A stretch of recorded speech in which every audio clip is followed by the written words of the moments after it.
आसन सहित चले आना गजानन हमरे अंगनवा में। आसन सहित चले आना गजानन हमरे अंगनवा में। विष्णु को बुलाऊंगी तो लक्ष्मी रूठ जाएंगी। विष्णु को बुलाऊंगी तो लक्ष्मी रूठ जाएंगी। लक्ष्मी सहित चले आना गजानन हमरे अंगनवा में।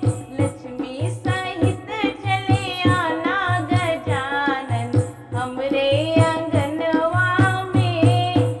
आसन सहित चले आना गजानन हमरे अंगनवा में। ब्रह्मा को बुलाऊं तो सरस्वती रूठ जाएंगी।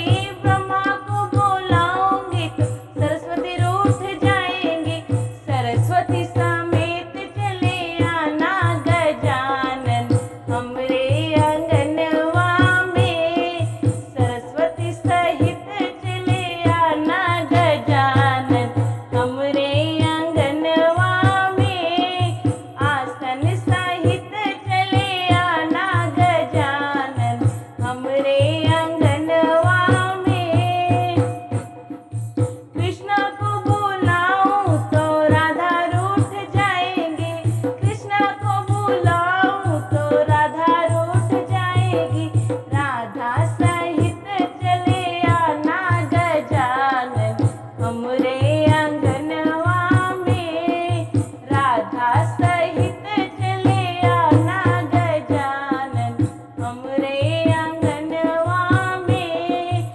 आसन सहित चले आना गजानन हमरे अंगनवा में।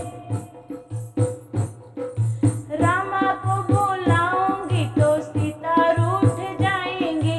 रामा को बुलाऊंगी तो सीता रूठ जाएंगी। सीता सहित चले आना गजानन हमरे